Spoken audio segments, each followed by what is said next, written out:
Hi everyone, welcome to JR tutorials. I am your friend Rahul Jaiswal. तो दोस्तों कैसे हो आप सभी लोग? उम्मीद करता हूँ आप सभी लोग अच्छे होंगे। तो जैसा कि आप जानते हैं कि न्यू बैच चल रहा है दोस्तों, जिसमें हम साइंस और मैथ्स को आप सभी स्टैंडर्ड वालों को दोबारा से पढ़ा रहे हैं। अब दोबारा इसलिए बोल रहा हूँ क्योंकि ऑलरेडी सब कुछ पहले से हमने पढ़ा रखा है। हमारे पहले के व्हाइट बोर्ड के वीडियोस, पूरा सिलेबस पढ़ा के वीडियोस को अपलोड करके प्रेजेंट है। तो आप डायरेक्ट यूट्यूब पे भी सर्च कर सकते हो, या तो हमने प्लेलिस्ट बना रखा है। आपको पता है हमारा प्लेलिस्ट का सेक्शन है, तो बहुत बड़ा प्लेलिस्ट है। हर एक स्टैंडर्ड के हिसाब से, सब्जेक्ट के हिसाब से प्लेलिस्ट है। उसमें भी आप देखोगे तो सब्जेक्ट में भी आप देखोगे तो न्यू वीडियोस और पुराने वीडियोस। तो पुराने वीडियोस जो है वो नॉर्मल लिखा हुआ है, जैसे फॉर एग्जांपल के तौर पे 7 साइंस का आपको कोई भी चैप्टर पढ़ना है तो प्लेलिस्ट सेक्शन में जाओगे तो 7 साइंस ऑल वीडियोस ऐसा देखने मिलेगा। लेकिन जब आप अभी जो डिजिटल बोर्ड वाले वीडियोस, जो न्यू वाले वीडियोस है, उसको देखोगे प्लेलिस्ट में, तो आपको देखने मिलेगा 7 साइंस न्यू बैच वीडियो या फिर न्यू वीडियोस 2024-25 इस प्रकार से दिखेगा। तो आप दोनों भी वीडियोस को देख सकते हो। पुराने वीडियोस भी बेहतरीन है, नए वीडियोस फर्क सिर्फ ये है, ये डिजिटल बोर्ड पे है और वो थोड़े व्हाइट बोर्ड पे थे, बस बाकी पढ़ाया मैंने ही है सब कुछ बेहतरीन तरीके से। तो जरूर से उन वीडियोस को देखो, अपना पूरा कॉन्सेप्ट को क्लियर करो और अपने दोस्तों को शेयर करो, ठीक है। तो चलो, तो 7 स्टैंडर्ड का साइंस का, जैसा कि आप जानते हैं, चैप्टर 9 हमने शुरुआत कर दिया था, जिसका नाम है हीट। हीट का पहला लेक्चर हमने कंप्लीट कर दिया, जिसमें हमने देखा था हीट क्या होता है, कौन कौन से टाइप के हीट्स हो सकते हैं, हीट एनर्जी का मतलब क्या होता है, कैसे हीट ट्रांसफर हो सकता है, ये सब चीज देखा था। उसके प्रॉपर्टीज हमने देखे थे। साथ ही में देखा था हीट का मोड ऑफ ट्रांसफर क्या है। तो there are 3 modes of heat transfer हमने देखा था, कंडक्शन, कन्वेक्शन एंड रेडिएशन। ये तीनों को बेहतरीन तरीके से समझा था। अगर आपने वो टॉपिक मिस कर दिया है तो बहुत सारी चीजें मिस कर दोगे। लेक्चर नंबर 1 जरूर देखना। आज है लेक्चर नंबर 2, जिसमें बचे हुए टॉपिक्स जो है उसको हम लोग कंप्लीट करेंगे और ये चैप्टर भी जो है हमारा कंप्लीट हो जाएगा। तो चलिए शुरू करते हैं हमारा आज का लेक्चर। तो आज के लिए सबसे पहला जो टॉपिक है वो है दोस्तों good and bad conductor of electricity. माफ करना, हीट। हीट का टॉपिक है तो हीट पढ़ेंगे, इलेक्ट्रिसिटी का टॉपिक रहेगा तो इलेक्ट्रिसिटी पढ़ेंगे। तो देखो, good and bad conductor of heat की अगर मैं बात करूं, देखो दो चीज होती है दुनिया में। एक होती है गुड कंडक्टर ऑफ हीट, तो मैं पढ़ाता हूं आप लोग को, ध्यान से समझना क्या बोल रहा हूं। एक होता है गुड कंडक्टर ऑफ हीट, ठीक है, और दूसरे होते हैं बैड कंडक्टर ऑफ हीट। देखो, इंसान भी दो ही टाइप के होते हैं, एक अच्छा इंसान होता है, एक बुरा इंसान होता है, ठीक है, समझ में आ रहा है। उसी प्रकार ये जो टॉपिक है हमारा वो भी ऐसे है।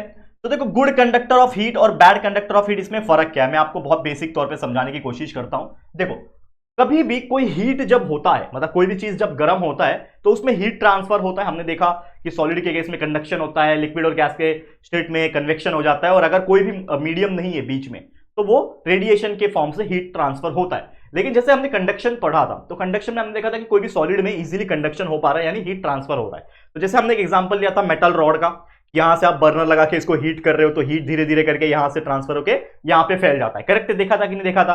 तो यहां पे कहीं ना कहीं कुछ मेटल था कुछ ऐसा सब्सटेंस था, कुछ ऐसा ऑब्जेक्ट था जिसको हमने यहां से हीट अप्लाई किया, तो वो हीट को यहां से धीरे धीरे करके ट्रांसफर करके यहां लेके गया।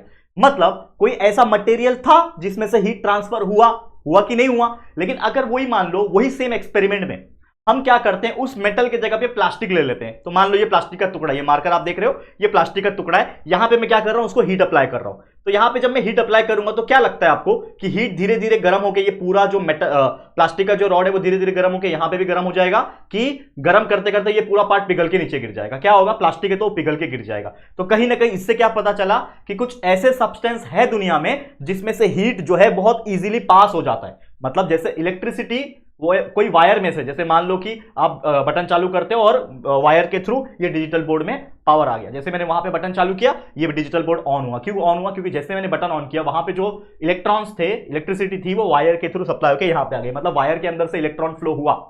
लेकिन वही वहां पे रस्सी लगा देता तो इस रस्सी को इस बोर्ड से कनेक्ट कर दूंगा और बटन चालू कर दूंगा, तो क्या रस्सी से, वायर में से, रस्सी के टुकड़े में से इलेक्ट्रिसिटी पास होकर डिजिटल बोर्ड में आ पाएगा क्या? नहीं आ पाएगा। तो कहने का मतलब, जैसे इलेक्ट्रिसिटी कुछ मटेरियल में से पास हो सकता है, वैसे हीट जो है वो भी किसी ना किसी मटेरियल में से पास होता है। और जो मटेरियल में से इजीली पास हो जाता है उसको बोलते हैं गुड कंडक्टर, और जो पास नहीं हो पाता है उसको बोलते हैं बैड कंडक्टर। मतलब हम सिंपली लैंग्वेज में क्या बोल सकते हैं, गुड कंडक्टर ऑफ हीट मतलब heat can pass through it very easily, ठीक है। और इसको हम लोग क्या बोलते हैं कि heat can not pass through it, मतलब इसमें से हीट जो है पास नहीं हो सकता। अब इसके एग्जांपल्स की बात करूं तो कौन कौन से ऐसे सब्सटेंस है, जैसे बेस्ट एग्जांपल तो कोई भी मेटल्स ले लो, कोई भी मेटल ले लो भाई, उसमें से हीट पास हो सकता है। जैसे आप ले लो कॉपर, ठीक है, कॉपर ले लो, लोहा ले लो, आयरन, इसमें से भी हीट पास हो सकता है। इसलिए आपने देखा होगा कि पहले के जमाने में भी कॉपर और आयरन के बर्तन होते थे। आज के डेट में आप देखोगे तो आपके घर में एल्यूमिनियम के बर्तन होंगे, एल्यूमिनियम के बर्तन में से भी हीट पास होता है, तभी तो खाना बना पाते हो ना आप, ठीक है। इसके अलावा स्टील, ये कोई मेटल नहीं है लेकिन एलॉय है, लेकिन ये बना तो आयरन के साथ ही है, एल्यूमिनियम और आयरन का मिक्सचर ही है।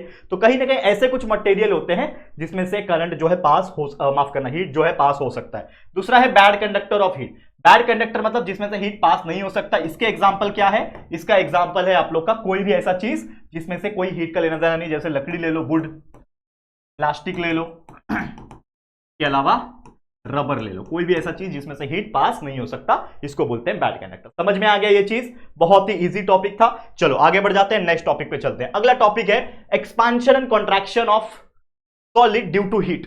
जो सॉलिड होता है उसको आप गर्म करोगे तो उसमें एक्सपांशन या फिर कॉन्ट्रैक्शन होता है, तो वही खेल है। तो हम एक एक करके पढ़ेंगे। पहले हम लोग किसके बारे में बात करेंगे? सॉलिड के बारे में बात करेंगे, फिर लिक्विड के बारे में, फिर गैस के बारे में, तीनों के बारे में बात करेंगे कि हीट करने से क्या होता है और ठंडा करने से ये क्या होता है, मतलब हीट सप्लाई करने से होता क्या है। तो कभी भी एक चीज याद रखना, यहां पे जैसे एग्जांपल के तौर पे आपको मैं बता रहा हूं, कभी भी सॉलिड के केस में अगर आप देखोगे, जब आप उसको हीट करोगे तो वो एक्सपांड होता है। सॉलिड को क्या करोगे? जब आप हीट करोगे, कोई भी सॉलिड ले लो बच्चा, कोई भी सॉलिड ले लो, अगर उसको आप हीट करो तो क्या हो जाएगा? वो फैलेगा। जैसे एग्जांपल के तौर पे क्या हो रहा है कि सबसे पहले बिफोर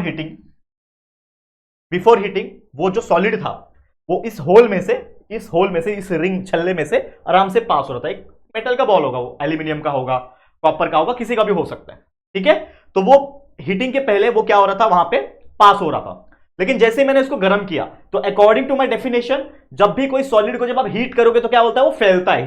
हीट करते हैं तो क्या होता है? एक्सपांड होता है। तो जैसे इस बॉल को मैंने हीट किया तो वो क्या हो गया? एक्सपांड हो गया। और फिर वापस से डालने की कोशिश करो तो नहीं जाएगा। क्यों? क्योंकि अब उसका साइज बड़ा हो चुका है, क्योंकि वो एक्सपांड हो चुका है, ठीक है। समझ जाना। तो ये चीज हमेशा याद रखना कि सॉलिड एक्सपांड होता है हीटिंग के टाइम पे, और जब उसको हम हीट को रिमूव कर देंगे, तो वो क्या करता है? ओरिजिनल शेप में वापस आ जाता है। इस प्रकार से आपको याद रखना है। समझ में आ गया? तो ये था सॉलिड में। वैसे ही आपका लिक्विड में होता है, थोड़ा सा अलग है बस, expansion of and contraction of liquid. तो ये लिक्विड का पढ़ रहे हैं। तो लिक्विड में क्या होता है? जब आप लिक्विड को हीट करते हो तो क्या होता है? जो उसके अंदर पार्टिकल्स होते हैं, आपको पता है कोई भी लिक्विड की, जैसे मैंने बात कर लिया, तो इसके अंदर क्या है? पार्टिकल्स प्रेजेंट है।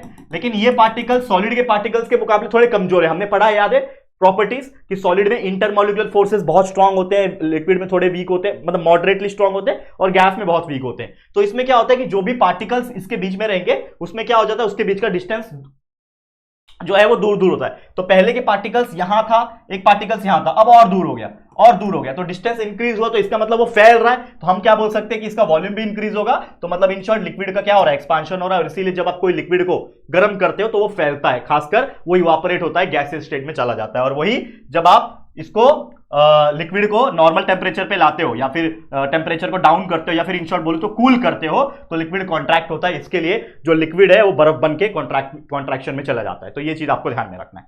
समझ में आ गया लिक्विड का? वैसे ही होता है गैस में। तो गैस के स्टेटमेंट क्या होता है कि contraction and expansion of gas due to heat. तो जब आप हीट करते हो कोई भी गैस को तो उसका वॉल्यूम जो है गैस का इंक्रीज होता है। इसके लिए आप देखोगे तो कोई भी गैस ले लो, उसको गर्म करो, जैसे नॉर्मल तौर पे ऑक्सीजन वगैरह है, उसको गर्म करो तो वो फैलेगा, यानी कि उसका वॉल्यूम जो है बढ़ता है, और इसी को बोला जाता है एक्सपांशन ऑफ गैस। और जब आप रिमूव कर दोगे हीट को तो वॉल्यूम क्या हो जाएगा? उल्टा हो जाएगा, डिक्रीज हो जाएगा। इसको बोलेंगे कॉन्ट्रैक्शन ऑफ गैस। तो एक सिंपल सा लैंग्वेज समझ में क्या आया आपको कि जब आप हीट करोगे तो चीजें एक्सपांड होती है, जब आप कूल करोगे तो चीजें कॉन्ट्रैक्ट होती है। ये चीज आपको ध्यान में रखना है। तो चलते हैं एक आखिरी टॉपिक की तरफ, last topic for today and this chapter, जिसका नाम क्या है दोस्तों? जिसका नाम है दोस्तों थर्मस फ्लास्क। अब ये थर्मस फ्लास्क है क्या? बहुत ही साधारण सा टॉपिक है।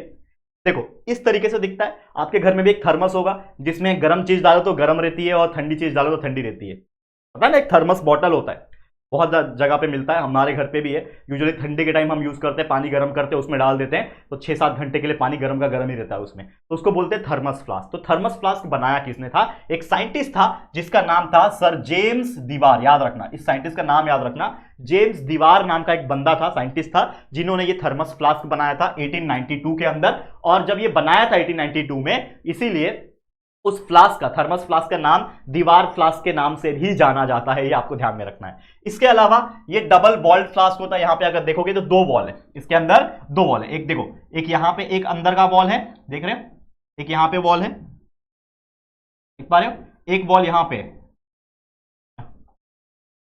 हाँ, एक वॉल यहाँ पे और एक वॉल यहाँ पे और उसके ऊपर एक लेयर है, ठीक है। तो आप देखोगे तो इसके अंदर बहुत सारी चीजें होती है। तो it consist of 2 glass tube. इसके अंदर क्या होता है, 2 ग्लास ट्यूब होता है। यहाँ पे देख सकते हैं surface on the glass, silver colour का सरफेस मारा जाता है। फिर यहाँ पे आप देखोगे तो स्प्रिंग होता है, ये मेटल या फिर प्लास्टिक का बाहर से कवरिंग होता है। आपने देखा होगा कोई भी बॉटल का मेटल या फिर प्लास्टिक का होता है, आजकल मेटल का भी बहुत आ रहा है। और हमेशा याद रखना कि ये जो ग्लास के बीच में जो खाली जगह है, ये वाला जो खाली जगह व्हाइट कलर का दिख रहा है, ये क्या होता है, वैक्यूम होता है। यानी इसके अंदर क्या किया जाता है, इसके अंदर गैप के अंदर सील किया जाता है पहली बात तो, और ये ट्यूब्स के अंदर सिल्वर कोटिंग में डाला जाता है और उसको वैक्यूम बना दिया जाता है ताकि उसके अंदर का हवा जो है वो निकल सके। और हवा जो नहीं रहेगा तो होगा क्या कि जब भी इसके अंदर आप गर्म चीज डालोगे तो गर्म चीज ट्रांसफर होने के लिए कोई मटेरियल मीडियम चाहिए। तो इसके अंदर कोई मीडियम है ही नहीं क्योंकि वो वैक्यूम है। तो जब वैक्यूम है ही नहीं तो वो ना तो कंडक्शन होगा, ना तो कन्वेक्शन होगा, ना तो रेडिएशन होगा, क्योंकि मीडियम चाहिए। हाँ, रेडिएशन के थ्रू जा सकता है लेकिन फिर भी इसके अंदर अगर आप गर्म चीज डालोगे तो वो गर्म ही रहेगा, ठंडी चीज डालोगे तो भी वो ठंडकपन जो है उसका टेम्परेचर जो है वो बाहर नहीं जाएगा।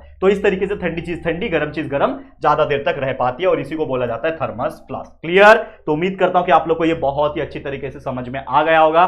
तो बस यही था दोस्तों हमारा आज का लेक्चर। कितना सिंपल एंड स्वीट लेक्चर था, छोटा सा लेक्चर जिसमें हमने सभी टॉपिक्स को बहुत ही आसान तरीके से, बहुत ही इजी तरीके से आपको समझाने की कोशिश कर दी है। क्लियर? तो बस आज के लिए इतना ही। इसी के साथ ये वीडियो होता है और इसी के साथ ये पूरा का पूरा एंटायर चैप्टर होता है हमारा कंप्लीट, जिसका नाम है हीट। तो ऐसे और भी चैप्टर्स के लगातार लेक्चर वीडियोस हम न्यू बैच के अंदर ला रहे हैं। तो बस आप सपोर्ट करो हमें, जो न्यू बैच के वीडियोस बन रहे हैं जरूर से इसको प्यार देना, सपोर्ट करना और अपने दोस्तों को शेयर करना ताकि ये जो सपना है हमारा हर एक बच्चे तक पहुंचने का वो हमारा पूरा हो सके। तो प्लीज शेयर टू एवरीवन। और अगर पहली बार आए हो चैनल, अभी तक चैनल को सब्सक्राइब नहीं किया है तो फटाफट से हमारे चैनल को सब्सक्राइब करके बेल आइकन को प्रेस कर देना, ठीक है दोस्तों। तो चलो फिर जल्दी मिलेंगे एक और नई वीडियो में, तब तक के लिए thank you and good bye.